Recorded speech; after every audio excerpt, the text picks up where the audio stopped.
Amém, glória a Deus. Para nós é motivo de alegria nós estarmos aqui nesta manhã, amém? Junto para nós gravarmos este vídeo e pormos nas nossas redes, amém? E nós vamos fazer um comentário sobre esse manifesto que aconteceu ontem aqui em Manaus, sobre o aumento das passagens. Nós vamos fazer um comentário bem pequeno sobre este assunto. Eu vou dar minha opinião sobre isso.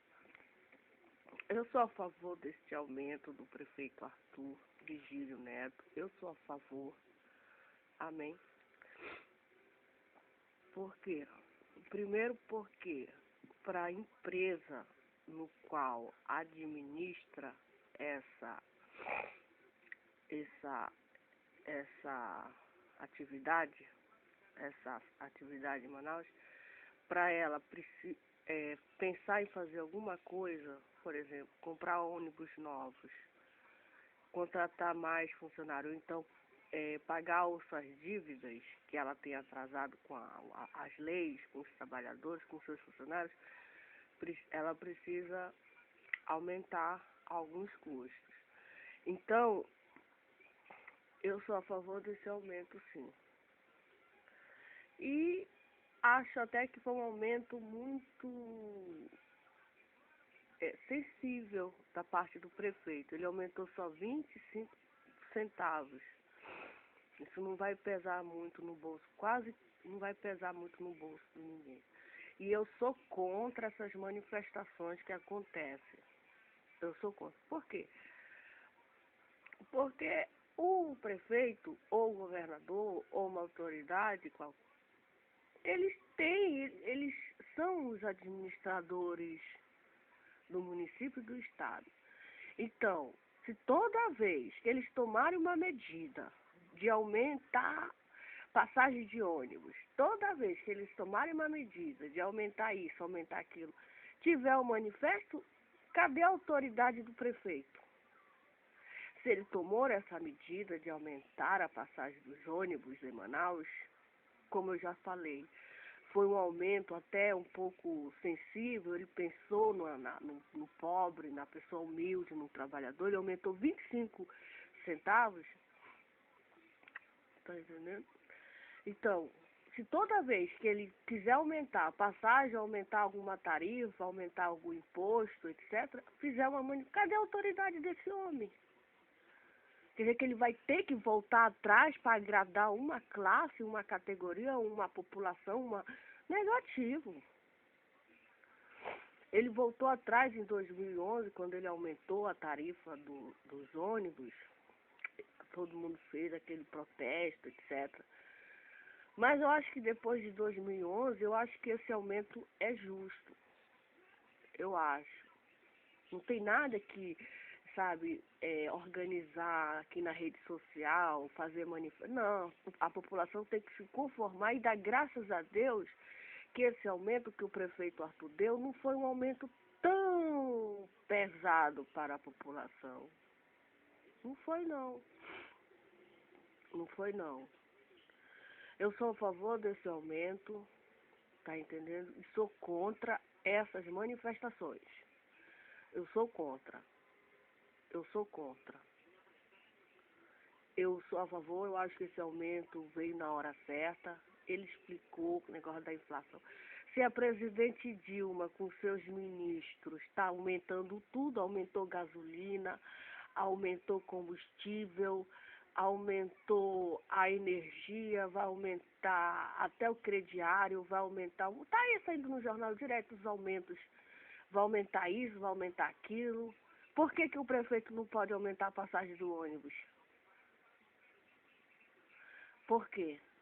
Negativo. Ele está certo em ter feito esse aumento. Agora, quem está errado em fazer protesto, em fazer manifestações, são essas pessoas que não têm o que fazer. Não tem o que fazer e eu acho que eles querem se aparecer. E respeitar a ordem do prefeito de Manaus. Que, na minha opinião, foi, como eu já falei, sensível. Tá entendendo? Agora, A gente quer qualidade no serviço dos ônibus. A gente quer ônibus novos. A gente quer motoristas educados, colaboradores. A gente quer, se possível for, ar-condicionado dentro dos ônibus, ou então um ventilador, porque é muito quente. O que a gente quer mais? A gente quer andar com ônibus que não esteja muito lotado, mas na lotação respeitada pelas leis, pelos órgãos. Isso é o que a gente quer. A gente quer qualidade no transporte, coisa que não está tendo. Nunca teve, nunca. A gente quer qualidade. Os ônibus estão precisando de serem trocados, principalmente os ônibus da Cidade Nova. Muitos ônibus velhos, ônibus sucateados, motoristas que precisam passar por uma reciclagem mais severa, mais dura, porque eles estão transportando, não é boi, não é cavalo, não é jumento, mas seres humanos. E é isso. E é isso que a gente deseja, é isso que a gente quer. Tá entendendo? É isso. Eu sou a favor desse aumento. E pagar os funcionários corretamente. Pagar tudo que devem para eles. Tudo. Nada de mais fazer greve, como ocorreu há anos atrás. Amém? E chega de fazer manifestação. Chega de fazer chega, chega. Tá entendendo? Chega de fazer essas manifestações. Por quê? A maioria que estão fazendo isso, votaram em quem? No PT. Quem que está fazendo o aumento no Brasil todo? É o Partido dos Trabalhadores. É eles que estão aumentando os impostos. É eles que estão aumentando os impostos. 20 milhões, saiu ontem, o ministro da Fazenda disse que vai ser 20 milhões que vai vir aí arrecadado com imposto disso, com imposto daquilo. 20 mil, estão arrecadando, estão aumentando para ver se a economia, etc, etc, etc. Tá entendendo? Pergunta deles ali em quem eles votaram. Pergunta em quem foi que você votou. Porque tudo isso que está acontecendo não é culpa do prefeito. Não é a culpa dele, não. É a culpa do partido, é a culpa do que está administrando o Brasil nacionalmente. Porque estão aumentando os impostos de cabo a rabo.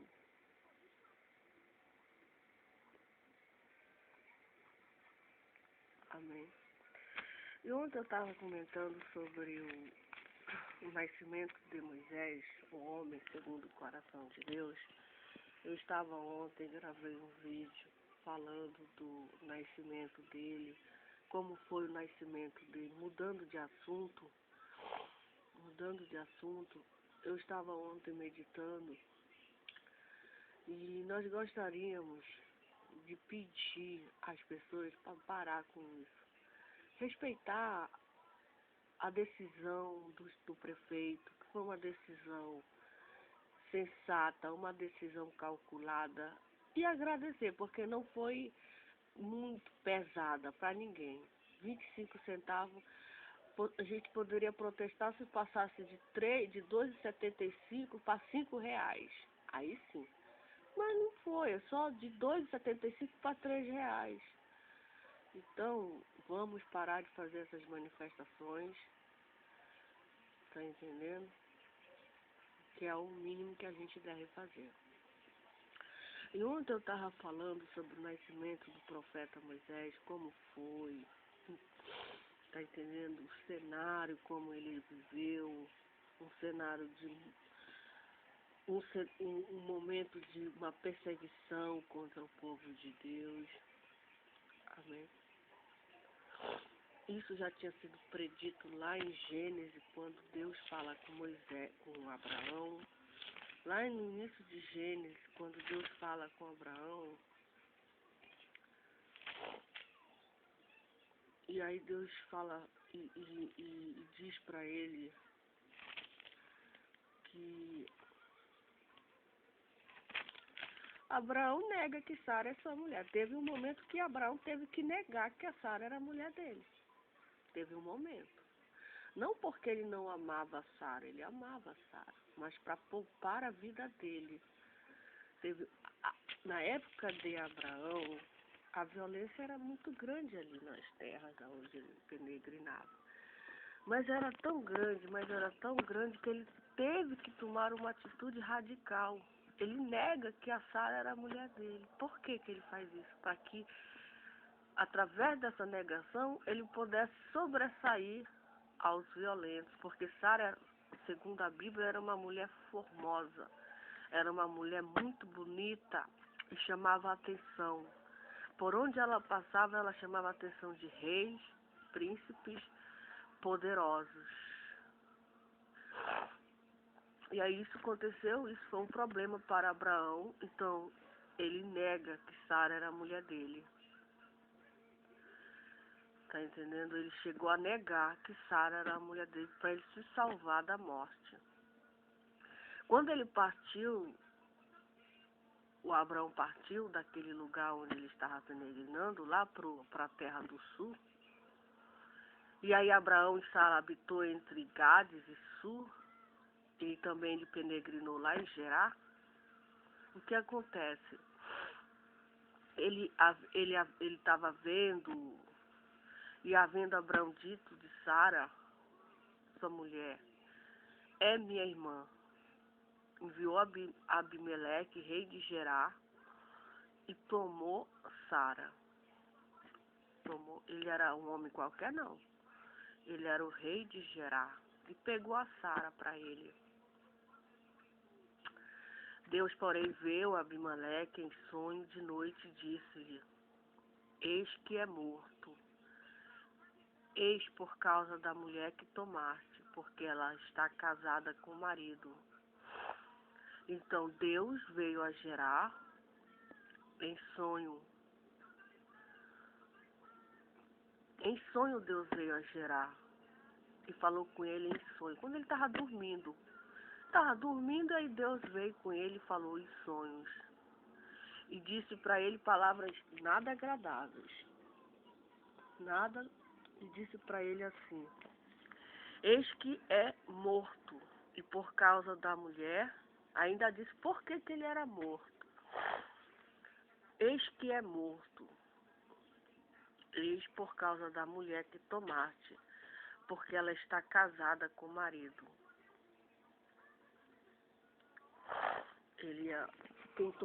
Quem pecou ali foi Gerar, o rei de Israel. Não foi ela. Não foi ela que pecou, foi ele. Porque ele tomou, ele não sabia que Sara era mulher de Abraão. Ele não sabia. Aí ele diz assim: mas Abimeleque ainda não se tinha chegado a ela. Quando a Bíblia não tinha chegado, não tinha mantido relação sexual com ela. Ainda não tinha tocado ela. Estava lá guardadinha para quando ele quisesse, ele desfrutar dela.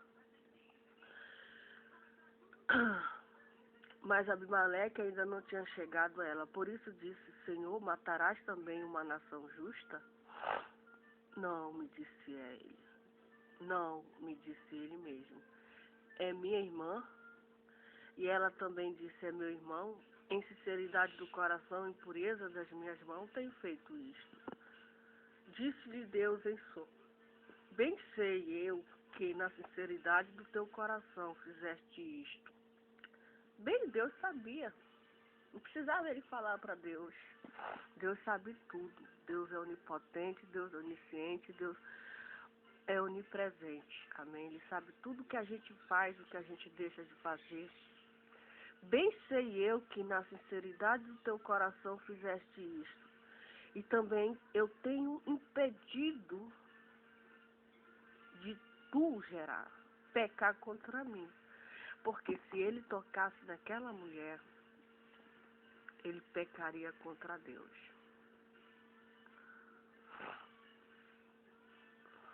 por isso te não permiti tocá-la. Veja, que Deus não permitiu que aquele homem ímpio, incrédulo, dizendo ele que ele era uma nação justa, tocasse em Sara. Foi o próprio Deus que impediu. E aqui a gente vê a onipresença de Deus. Agora, pois, restituir a mulher ao seu marido. Deus mandou que ele restituísse a mulher ao seu marido, porque profeta é. E rogará por ti, para que vivas. E rogará por ti, para que vivas. Porém, se não lhe restituíres, sabe que certamente morrerás, tu e tudo que é teu. Deus deu 2 caminhos para ele. Deus de Abraão, o Deus de Sara, deu 2 alternativas para Gerar, rei de Gerar, Abimeleque, aliás, rei de Gerar. Ele tinha que restituir a mulher para Abraão, Sara, agora, não era ontem, não era amanhã, era hoje, agora, nesse instante, neste momento. Restitui a mulher ao seu marido, porque profeta é. E o que vai acontecer? Ele vai rogar por ti. Para quê? Para que vivas. Isso aqui aconteceria com ele. Ele restituiria Sara a Abraão, que era profeta. Abraão era profeta. E aconteceria que Abraão rogaria por ele a Deus. E aconteceria o quê? Ele viveria. Se ele fizesse o que Deus mandava ele fazer. Estava mandando. Porém, se ele desobedecesse aquela ordem divina, a ordem de Deus, aconteceria o quê? Se não lhe restituires, sabes que certamente morrerás, tu e tudo que é teu. Então aconteceria esses 2 acontecimentos dependendo dele. O que acontece? Ele que não é besta, ele que não é burro, o que aconteceu com ele? Ele levantou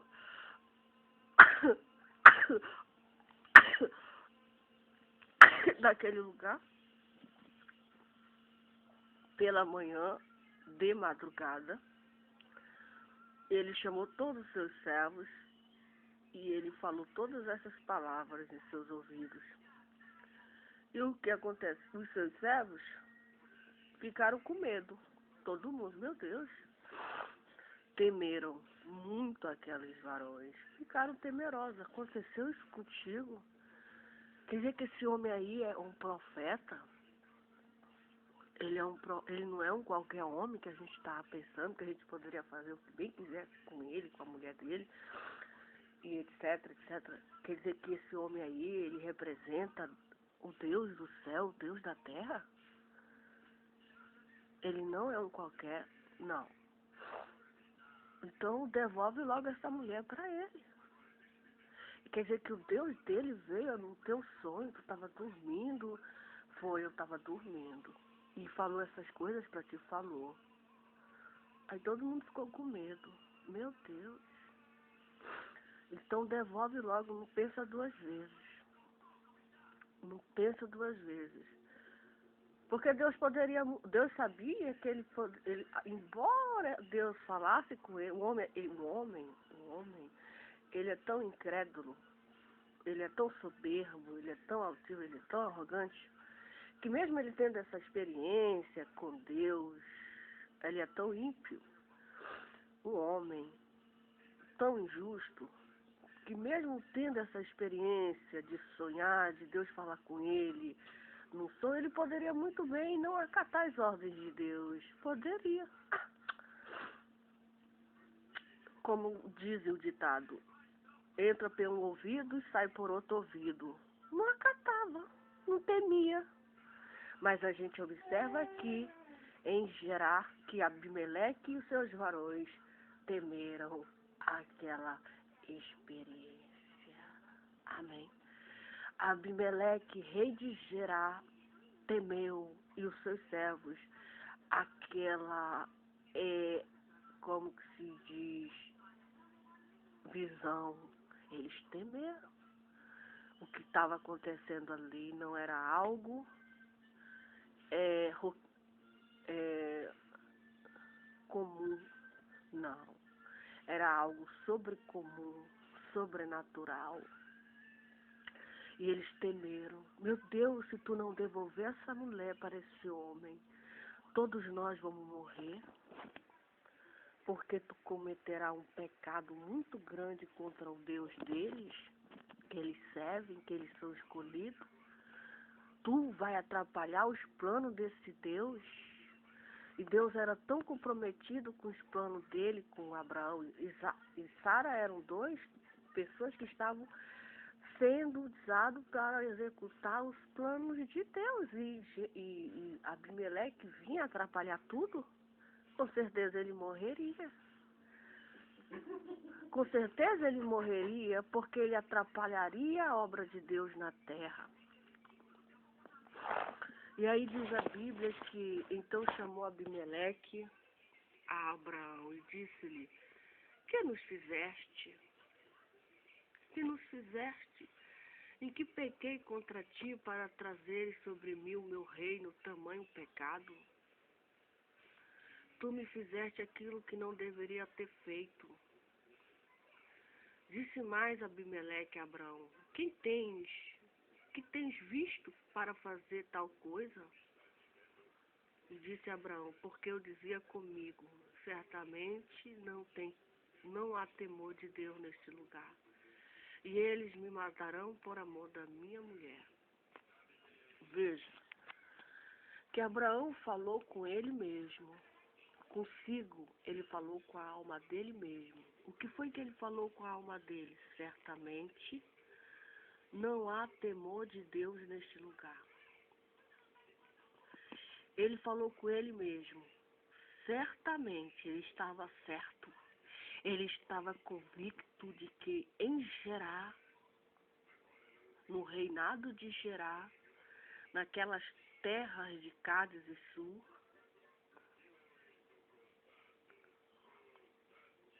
não havia o quê? Temor a Deus. E quando um reino, quando um povo, quando um príncipe, um rei, etc., não teme a Deus, não tem temor, por isso que a Bíblia diz, o princípio da sabedoria é o quê? O temor a Deus. É o princípio da sabedoria. E a inteligência é ver o mal e se apartar dele. E Abraão estava certamente, não há temor de Deus neste lugar. E quando não há temor de Deus num lugar, as pessoas matam as outras. Por que elas matam? Porque não há temor. Porque Deus diz: não matarás, não roubarás, não cometerás isso. Está os 10 mandamentos. E é bem-aventurado uma nação que teme a Deus. Um povo que tem temor a Deus. As pessoas se respeitam. Elas não fazem mal para a outra, não porque aquela pessoa merece, ou porque ela é boazinha, ou porque ela é isso, é porque ele ou ela tem o temor a Deus. E sabe que além dele, além dela, além daquela atmosfera, além aquele ambiente ali, existe um superior. Existe um ser que é maior do que uma força, um ser que é maior do que a gente. O Criador. E aí dá um freio nas nossas ações. Essa maneira de pensar, essa maneira de imaginar, freia as nossas ações. Fica uma espécie de bússola, de um freio. Não vou fazer isso, não vou fazer aquilo, porque eu vou entregar tudo na mão dele. Ele vai julgar essa causa. Por que tu não vai fazer isso? Porque ele disse, porque ele falou, porque eu vou desagradar o coração dele.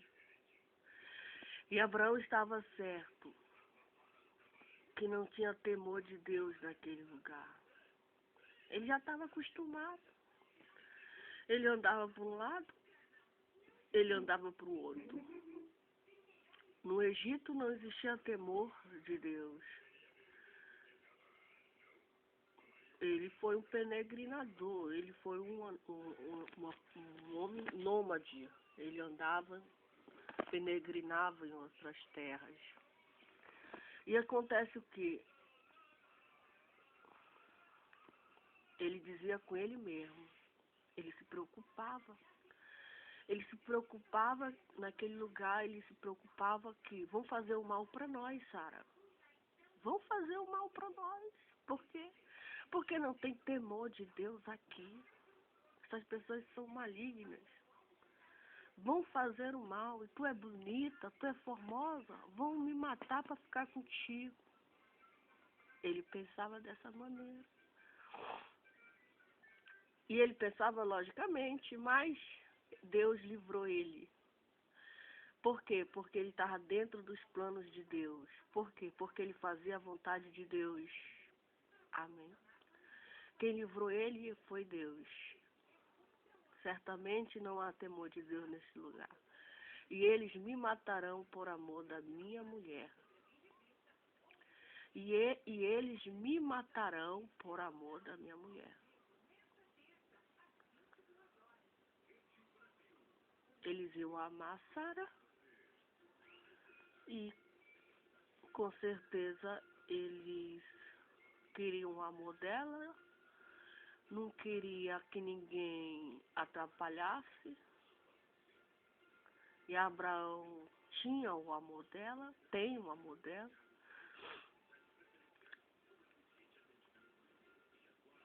E eles queriam o quê? O amor de Sara. Eles queriam o amor de Sara. E na verdade, ela também minha irmã, filha do meu pai, mas não filha da minha mãe. E veio a ser minha mulher. Ele justificou para o rei Abimeleque por que que ele fez aquilo. Abimeleque perguntou para ele, por que que tu fizeste isso comigo? Ele queria saber. Por que nos fizeste isso? Por que, Abraão? Em que pequei contra ti para trazeres sobre mim o meu reino tamanho pecado? Ele queria saber. Ele não sabia. Aí ele perguntou a Abraão, tu me fizeste aquilo que não deveria ter feito.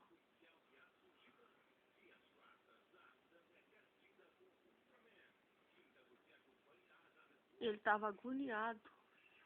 Ele estava muito agoniado. Disse mais Abimeleque a Abraão, que tem visto para fazeres tal coisa? Aí ele fala, o que foi que ele viu? Por que que ele fez aquilo? Aí ele diz, ele revela para Abimeleque, certamente.